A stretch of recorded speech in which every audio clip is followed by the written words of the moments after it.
Adolin knew, suddenly, that disaster was upon them. The king would be killed on a simple hunt. The kingdom would shatter, the high princes divided, the one tenuous link that kept them together cut away.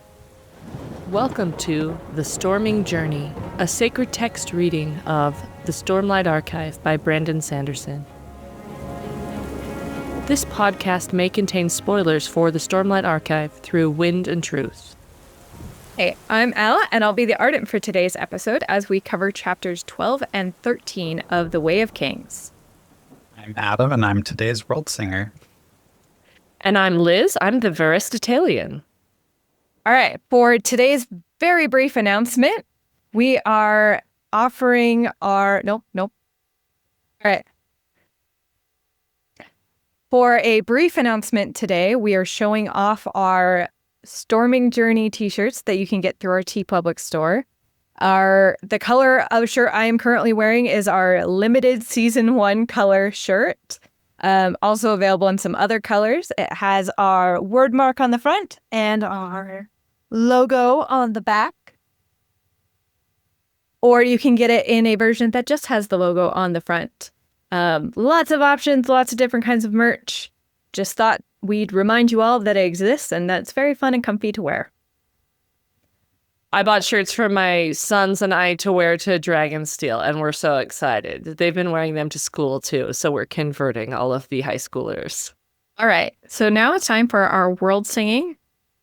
For today's world singing, I wanted to focus on something that just has recently happened in my life, which is my dog had to go through a surgery to get her hind leg amputated. She had some cancer in her knee, and then the doggy version of the ACL and the leg just basically snapped, so the leg was basically unusable.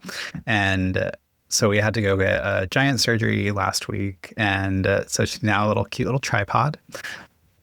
And what I was thinking about that in relation to the world singing is how over the past week, although it's been a little bit of some rough patches, she's a very headstrong dog and a very high-minded. I always joke that she's a dog that believes it's her body, her choice. Even when I have to move her, she'll try to bite me type of thing. She doesn't bite me really. It's just she's very vocal about everything and it acts as though she's very going to bite you and going to be mean to you. But to me, she's never fully gone all the way. She'll just put her teeth right against you, but then she won't chomp down. She's that type of dog.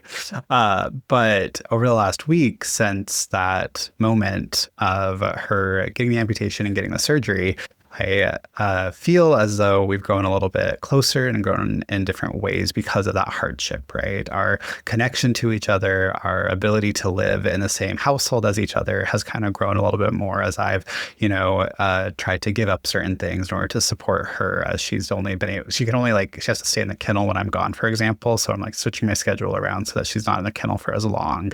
I am currently sleeping on the couch so she has someone to sleep near her because she's a dog that needs someone sleeping near her. And so she doesn't have to sleep in the kennel. And I'm thinking a lot about how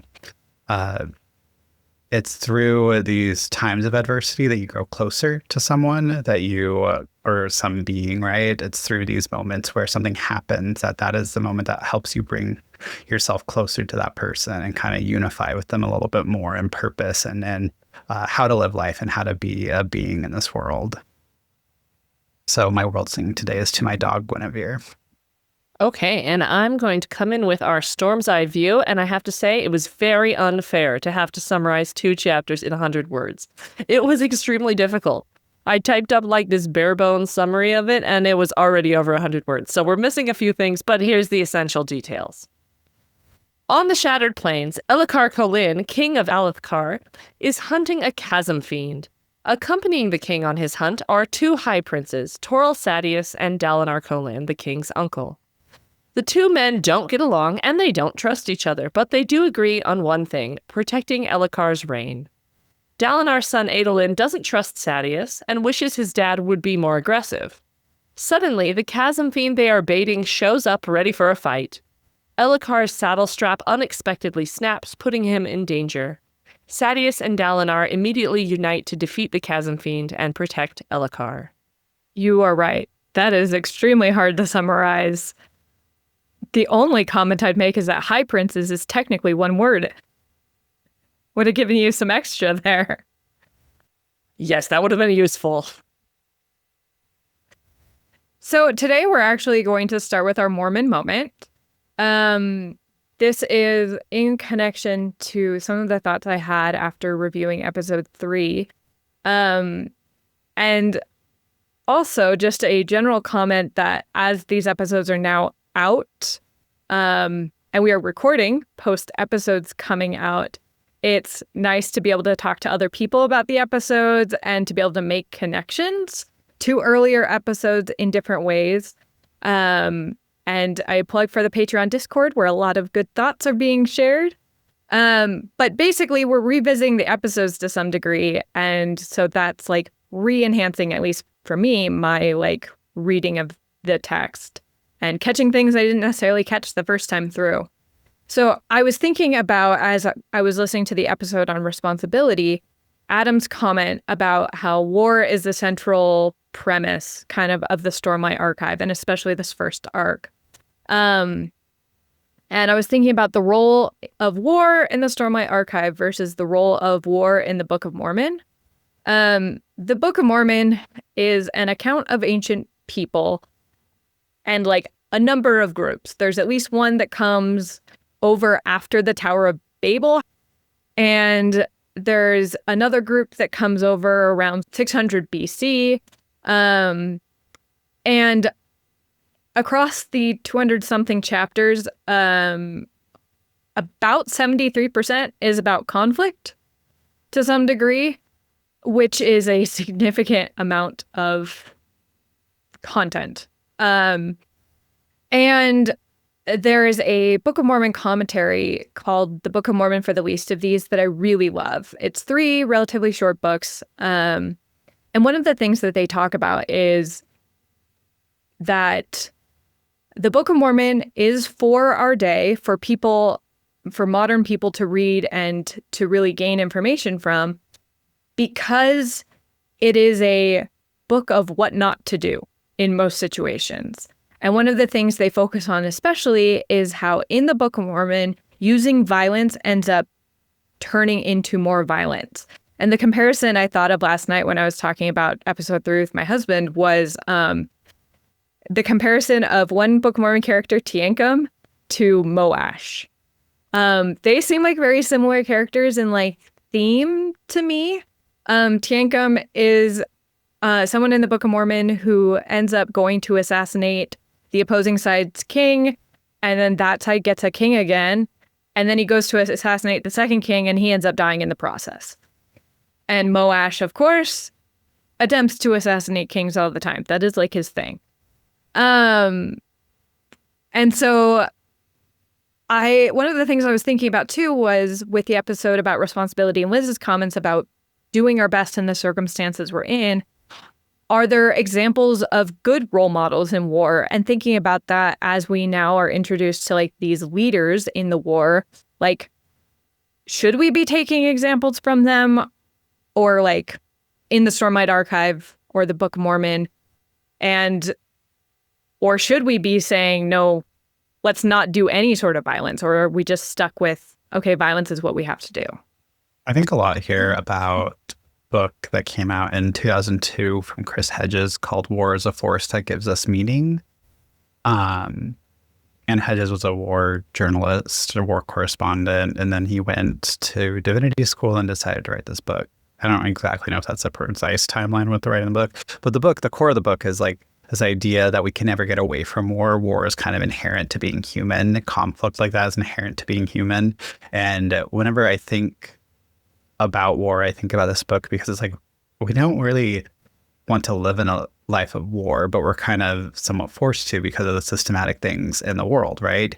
Nation states lead to war because borders need to be defended, quote unquote, or grown or shrunk, right? And it's these larger forces that always incur us to war. So I don't fully agree with Hedges' like core argument there of like humanity leads to war always, but I think about how it's that conflict or that strife is the thing that for the title, right, gives us meaning. It's the thing that provides meaning. And I think that war is something that helps us see the core aspect of who you are as a human being, the core aspect of, are you more charitable in a time of stress? Are you are you more charitable to people going through that time of stress, especially thinking nowadays with the many wars that are going around in the world happening, right? How do you because it's weird because we're mostly in the United States here, so we're generally non-combatant people, right? We're generally not in war fields here, so it's hard to fully connect to that viewpoint. But I think about that book with Hedges, and then I connect that to a class that I'm in right now, which is on international human rights, and how the desire to build out human rights is a desire central around, halting the idea of war, or reacting to it in a generous and charitable way, or reacting to it in a way that doesn't necessarily stop it, but recognizes that we can be humane through this, right? The humane laws of war and things like that have been created. And I think there's a tension there that I really like to think about when I think about war in general. And kind of bringing it around to our theme of unity, I think the interesting aspect of war, especially in these chapters, is that it's both unifying in a positive way and a negative way.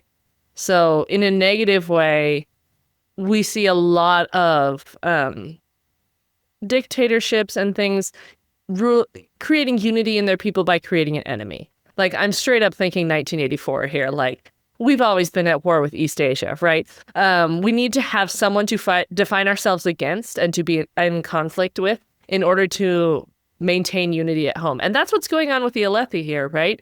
They are at war with the Parshendi, and that's pretty much the only thing holding the High Princes together, is that we're all competing in this war together. Otherwise, we wouldn't really be a nation. So we've got this kind of negative unity that takes place because of the demonization and the conflict with someone else.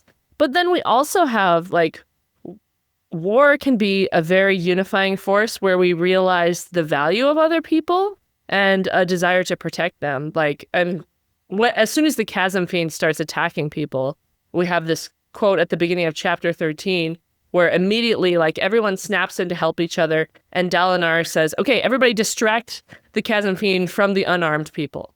And so there's kind of this unity of, the band of brothers and the caring about each other's lives, and being willing to risk it all for people who can't defend themselves, which is a positive kind of unity. So we've got both going on here.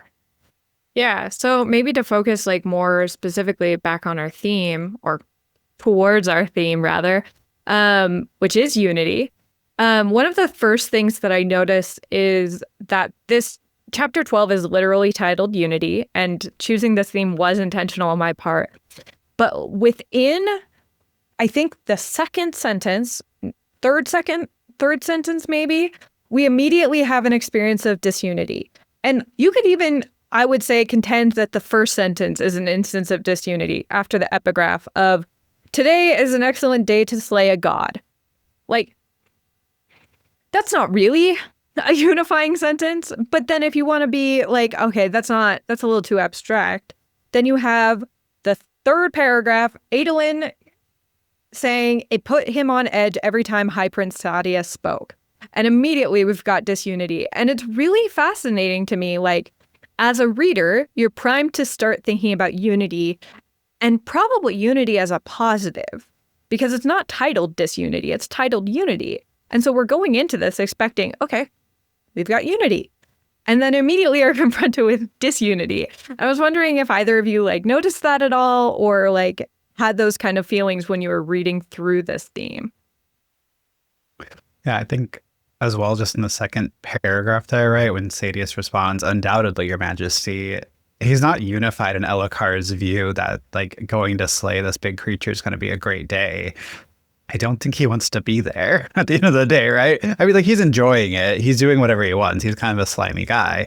But, I don't think at the end of the day, if he was choosing a day, I don't think he would be riding out with Elhokar onto the field of slaying this creature with Dalinar there as well, right? So it's even in Sadius's support of Elhokar, there's a disunity there because he's not fully unified with Elhokar. He doesn't really care. He cares about Elhokar staying alive because of his guilt, But he's not unified with Elhokar's vision of what Alethkar could be, if Elhokar has a vision for what Alethkar could be. But he's not unified in that sense of like, I'm here to be with you because you want to be here. So I'm united with your desire to be here. Instead, he's just like, yeah, sure. Yeah, let's keep going. Come on. I'm here because I just want the gem heart. I'm a little serpent. You can tell I don't like him. It's also really interesting that this is the chapter also opens with the illustration of the Shattered Plains. So we've got this contrast between unity and the Shattered Plains, which you cannot by any means describe as unified until we get to Shallan seeing them, right? But at this point, it seems like random chaos. I think similarly, there's like our first introduction to the leaders of the war isn't a chapter centered on unity. And you kind of touched on this, Liz, of like, what does unity mean in war? And I think it's really fascinating to see how different leaders focus on different elements of unity. For Dalinar, it's we all need to have the same goal. And the goal we had is no longer effective, so we need to be united in changing that goal. For Sadeas, I think it's more, we're united in the same goal, but we are very divided in how we're getting there. I think that kind of begs a question of, can you be united in a specific thing without all agreeing of how to go about doing it? Are there like levels to unity where like, even though earlier I was saying Sadeas isn't really united with Alethkar, he's united in the general sense of, I want Alethkar to be the best place that it can be for my selfish reasons, just as Dalinar wants Alethkar to be the best place it can be, just as Adolin wants it to be the best place that it can be, just as Renarin wants it to be the best place, right? Like they're all united in that general sense. And is that like enough to hold people together? And I would think the book clearly says that's not, right? Because Dalinar gets reminded over and over again, you need to unite them, because they're already, technically they are united. And I believe it's in these chapters that mentions like, we are united, kind of, but like not fully. And it's like that different levels of unity is something that I think comes out across these chapters and across in general, the Dalinar's arc in the series. Liz, did you have any thoughts? I have so many thoughts. Just trying to figure out which ones to go with. We have there's some interesting side types of unity, I think, in this chapter. So like the major point of this chapter is we do have the disunity between Dalinar and Sadeas that is resolved into unity when Elhokar is in danger, right? That they're both willing to pursue the same ends, even if they have very, very different means. But we have some other moments of other relationships that we could talk about, like Adolin's relationship with his father and his conflicted feelings about his father in this chapter, and the way he's kind of he flip-flops back and forth on his opinions of Dalinar. It's interesting because he's like, oh, I wish he would like go out to battle more and like show people what he's made of. But then as soon as Sadeas complains about him, then Adolin's also defending his father and being like, oh, can't they see how wise he is? Can't they see how good he is? Even though like he also is thinking the same thing, that like his father's a coward and he's too strict and all of these things. So there's this war inside Adolin, which is really interesting as well. Like we can talk about unity with others, but also there's the issue of being united within ourselves. We have all these different warring factions within ourselves that want different things. I think as well, what you're highlighting there is like, there we have national unity and then we have like family unity, right? Because it's like, that's my dad. You can't say that about my dad. It's like that moment, right? It's like, I can say that about my dad, but you can't, as Adolin's kind of pulling that, right? And so like you have the family unity where it's like, once you step over something with my family, you're going to go get hurt. And then like that national unity that's playing in the background between all of them because they're such big players. Which to me is actually one of the things that is somewhat estranging in this chapter, right? Is because like I don't run big giant nations on my off time. I wish I did. That'd be fun, I think.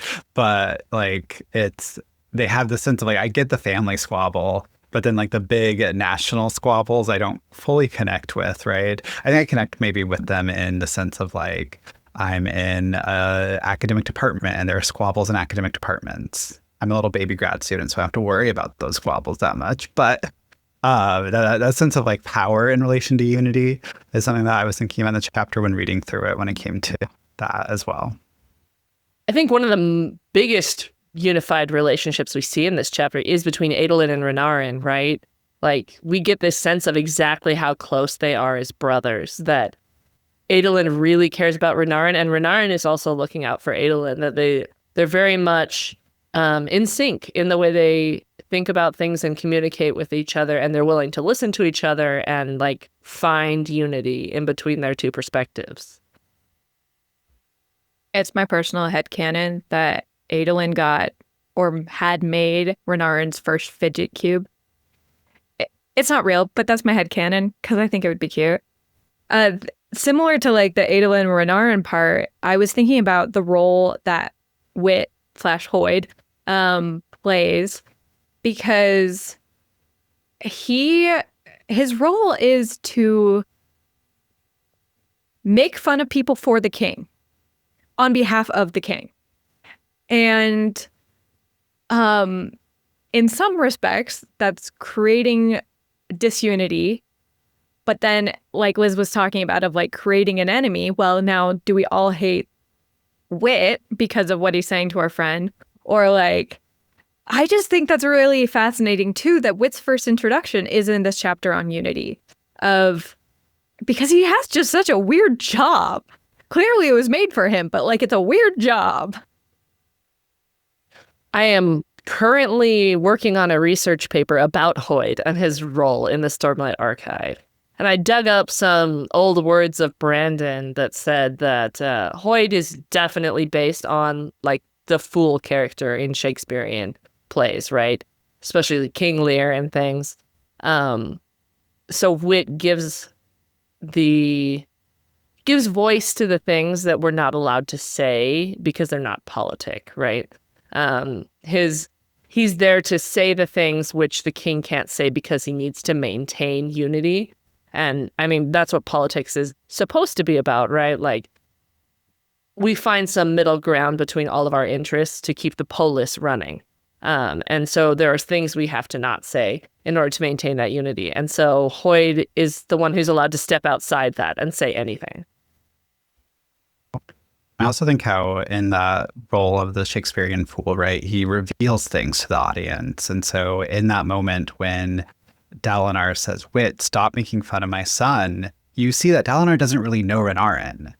He thinks he knows Renarin, right? He thinks he's unified with Renarin, but he doesn't quite understand Renarin like Wit does, right? Wit responds after Dalinar's like, I think you should focus your fun making on those who deserve it, right? Wit responds with those who deserve my mockery, those who can benefit from it, right, Lord Dalinar? That one is less fragile than you think him. And it reveals a disunity within the Colin family, right? The fact that Dalinar hasn't really sat with Renarin to understand anything about him. Instead, he just kind of says, that's my son. He's got the weird blood thing. Okay. Pat, pat on the head, right? Like, and Wit reveals that through that action of being the fool. He reveals this disunity within the family. When you kind of like picture the Kolob as like a more unified family in general from this beginning start, right? They're bantering, they're like supporting each other.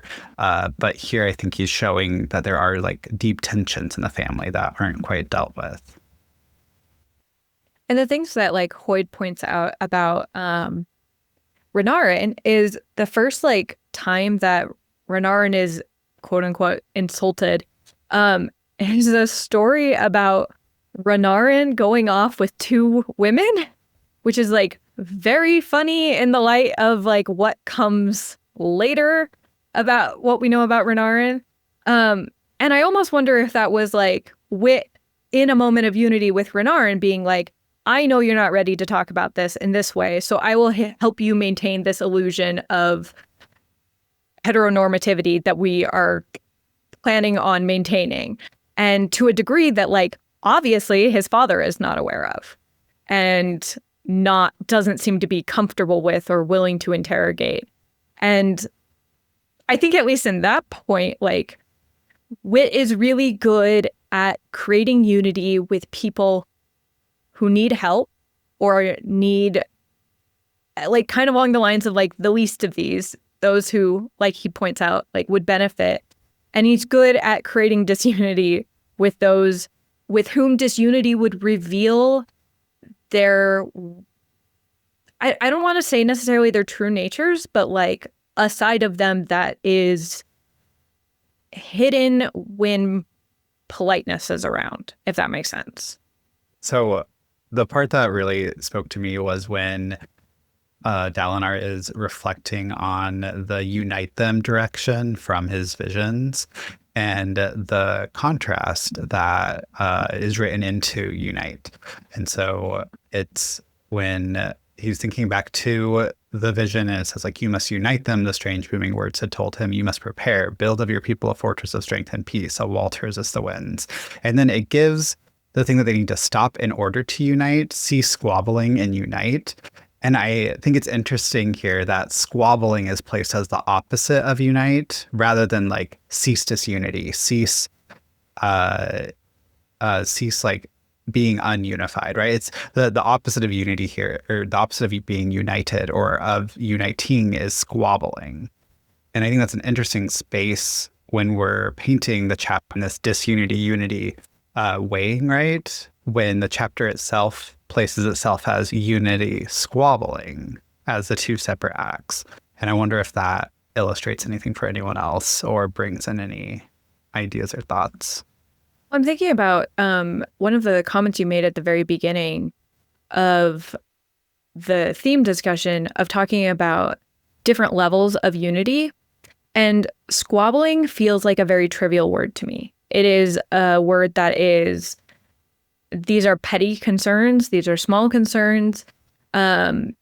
Stop caring about the small things and let's focus on the big things.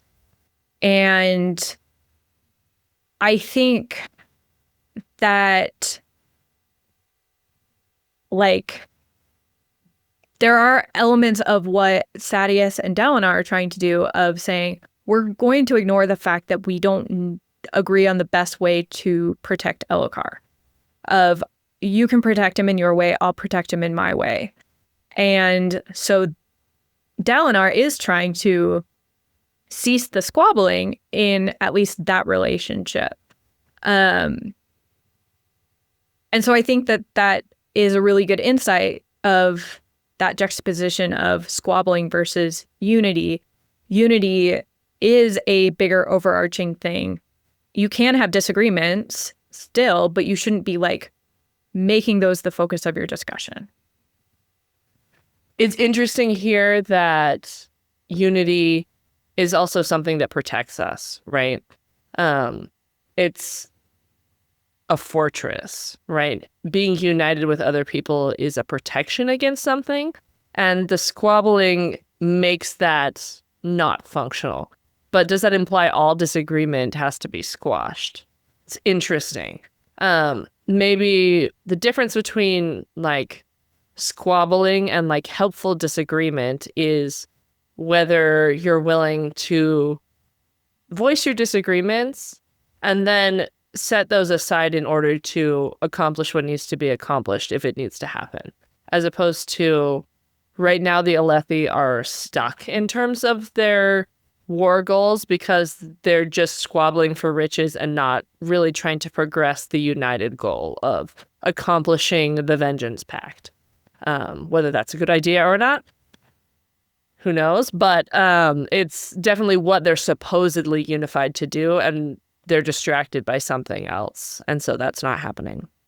So let's transition now to our sacred reading method. And today I thought it would be a really good time to bring back our Kinmaking reading method that Adam developed and talked about in episode 1. As a reminder, Kinmaking is founded in Mormon theology and the idea of creating bonds of kinship. And as a reading method, focusing on who does a particular character or person have kinship with? How do they not have kinship with particular people? And what did those relationships look like? And how do those evident in these chapters. So today I wanted to focus on Adolin. I did make a list of the people that he interacts with as kind of a jumping off point.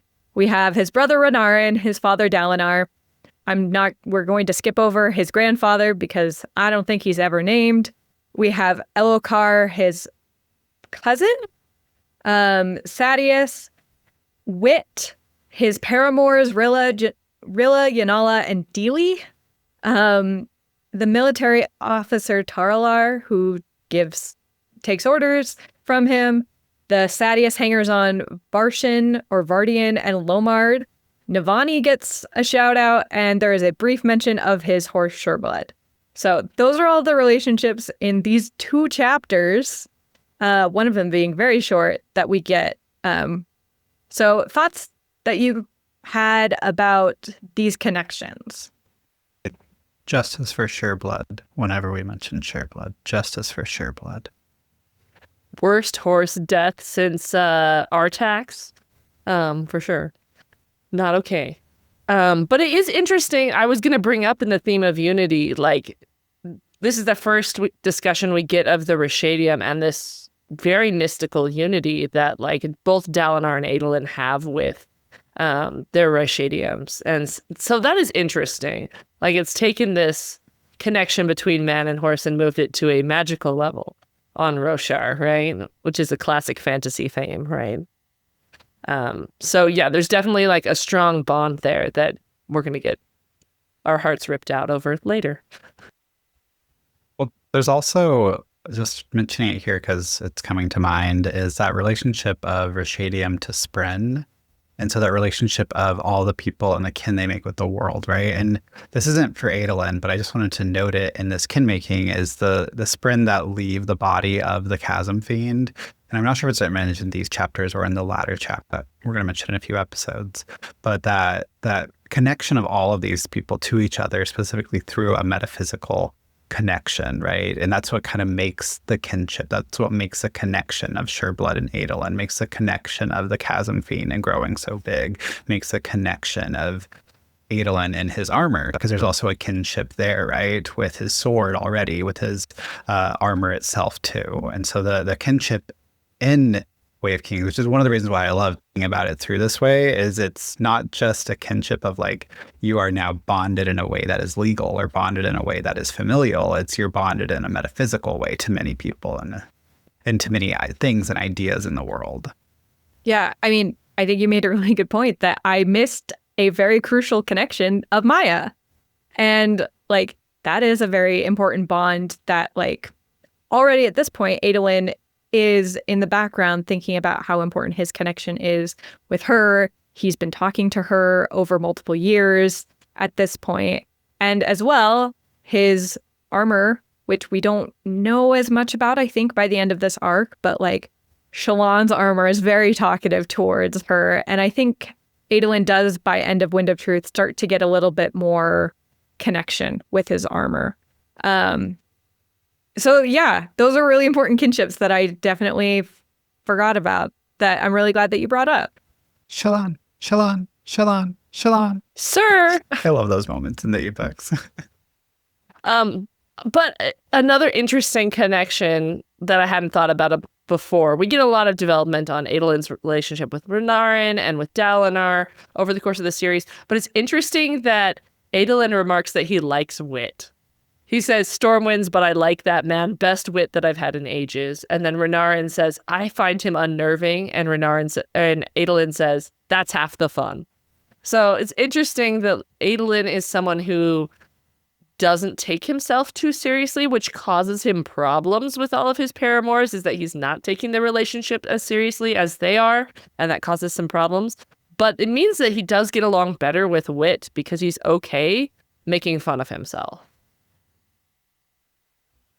I think this adds another layer to this reading that we're making, right, of Kinmaking. It's not just we're looking at the connections between people. We're also looking at how someone actively makes kin, right? Because in Mormon history, the act of sealing to people around you, right? Sealing to a spouse, but also in the beginning of sealing, right? Sealing to someone who is connected to you and you want to keep connected with you, right? It was a very active thing. It was a very agential thing. It was a making of kin, not just a having of kin, right? And I think in you pointing out that connection of Adolin to Wit, we also get how Adolin makes kin with the women in his life, how Adolin makes kin with Renarin and his father as well, right? He's making kinship with his father through being a good son, right? He's going to send the people to the previous plateaus because he knows his father would approve of that. So he is building a kinship with his father in that way. He doesn't do well making kin with women, but it's what happens when you have luscious hair and good style. And good old bisexual vibes. But it's interesting because I think that's a layer that we always need to remember when we're doing a sacred reading, right? Is that it's not just about the connection they make between each other. It's about how they make that connection and what they do in making that connection. And Adolin makes it, I think he's somewhat deliberate in his making of kin. He's like, I want to be good with my father. I want to have kinship with Wit. And so I'm going to act and pursue a positive relationship here. Versus Sadeas, where he's like, I do not want to have kinship with you. I do not want to be with you. And so I am antagonistic to you actively. And in his relationships to everyone, he's very clear and very open-eyed and deliberate, right? In that, whether the layer of kinship that he's creating and making. Yeah, I think the most Adolin is very deliberate about the way that he cares about and interacts with other people. And the example that I think of the most about this is at the beginning of Rhythm of War, when Kaladin is super depressed and he goes to his room and he's like, I don't want to talk to anybody. I don't want to interact with anybody. Just let me cry here against the door in peace. And Syl leaves him and goes and drags back Adolin. And Kaladin is like, of all the people, why did you bring back Adolin? And it's because Adolin, of all the people, is the person who would be able to connect with Kaladin and has connected with Kaladin and shown that he cares about Kaladin and knows that it's better for Kaladin to not be alone right now. And I think that we start to see Adolin's character in this section where he is thinking about his connection with Renarin, where he deliberately steps back from engaging with Sadeas so that, because Renarin asked him to, and he knows that Renarin knows that that's not something he should be doing. Or he's intentionally, I'm going to try to push my father to be better or to do what I think needs to be done because I care about my father. Not just because he cares about the reputation, but he genuinely does care about his father. And I think that's a really good quality that Adolin has, is he's just, I do think the description of him as a golden retriever is generally a good one. He does have low points. He really should probably stop calling Kaladin Bridge Boy. But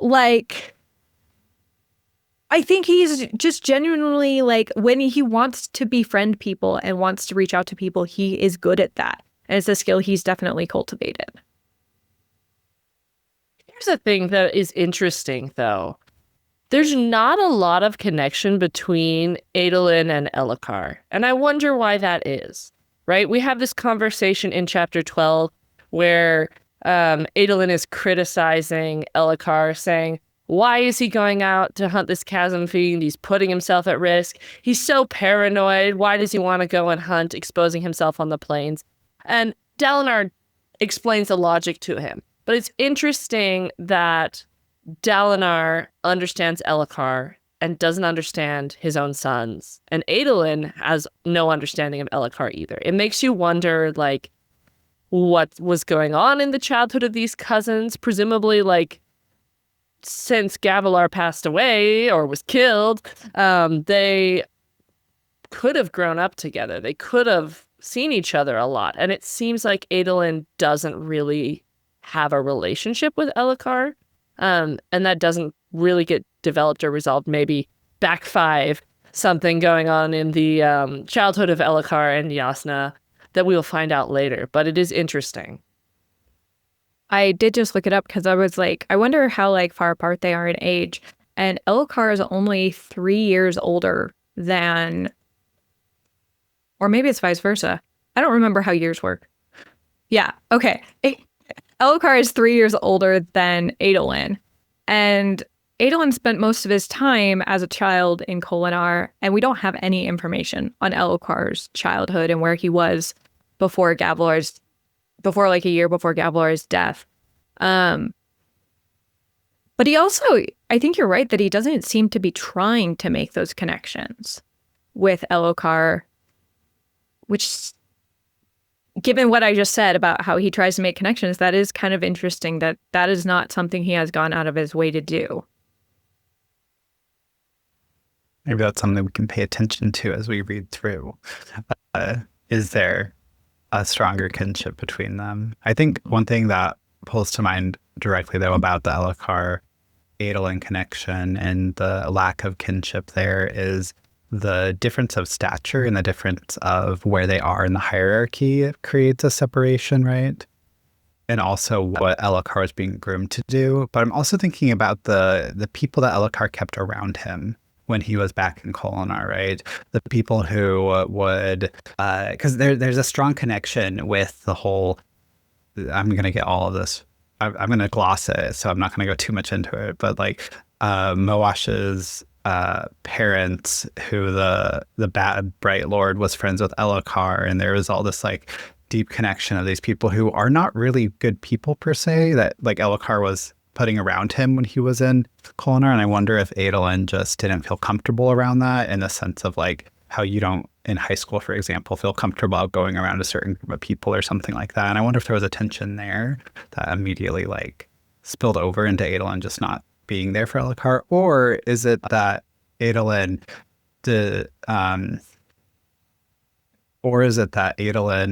gave most of his time to Renarin rather than Elhokar? And so there's a tension there where having to care so much for his younger brother who has an infirmity, caring for his brother kept him away from building a connection to Elhokar, because I don't think Adolin has a very strong connection to Yasta either.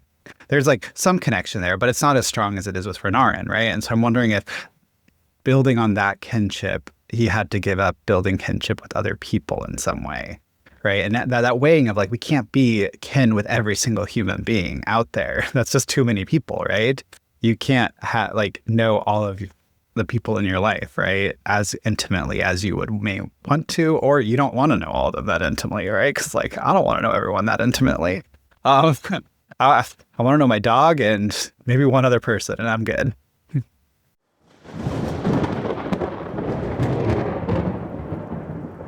So I think now would be a great time to go to our Wisdom of the Herald, where we think about something that we thought about or had an insight about in the episode today that we want to take out into the world somehow. I can go first. The thing that really struck me was our discussion of unity within families and how important it is to be able to communicate freely and yet come to a consensus quickly and let go of the things that don't matter. Let's see, this year was my 18th wedding anniversary, which is crazy. But when you have been around one person for 18 years, which is almost more of my life than we were not together, it's easy to let your communication become more casual and more critical. And that's something that I want to work on more, is thinking about what will create that unity and how I can do a better job of letting go of the little things and being willing to listen and try to move in the same direction more often. I think that relates really well to mine, which is to be just more deliberate in who I want to make kinship with. And I think in that deliberate sense, who you want to unite with deliberately, right? Who do you want to actually go out with and do certain things and still treat everyone else nicely? But I think the wisdom that I'm taking is I want to be a little bit more like Adolin, right? Where I deliberately like this person. And so I deliberately say, let's go spend time together, rather than just hoping it all works out or hoping somehow, communication all works out or hoping hanging out or spending time with each other works out. So I think in a way, my so the Herald relates to Liz in that sense, where it's like, I want to be more active in building something and not just trusting that things work out. I think the thing that I want to take away from this of something to maybe do better at is not intentionally focusing on squabbles. I think it's not bad to share negative events or like things that didn't go well or like ways that people maybe mistreated you or you feel mistreated. At least partially because then you can either get validation that, yes, that was a mistreatment, or correction of, no, I think you're overreacting. And I think it can be valuable. But I think sometimes I turn squabbles into funny anecdotes in a way that I feel like ends up not promoting unity and ends up distracting from things that are more important. I think anecdotes are fine and funny, but like maybe I should try to find more anecdotes that focus on positive things, or at least back off a little bit on sharing everything that I think is funny about a moment of disunity. See squabbling and unite them. Thank you for joining us today on The Storming Journey. You can support our work on this podcast by subscribing to our Patreon, leaving a review, or sharing the podcast with a friend. We hope you'll join us next week, and in the meantime, remember, journey before destination.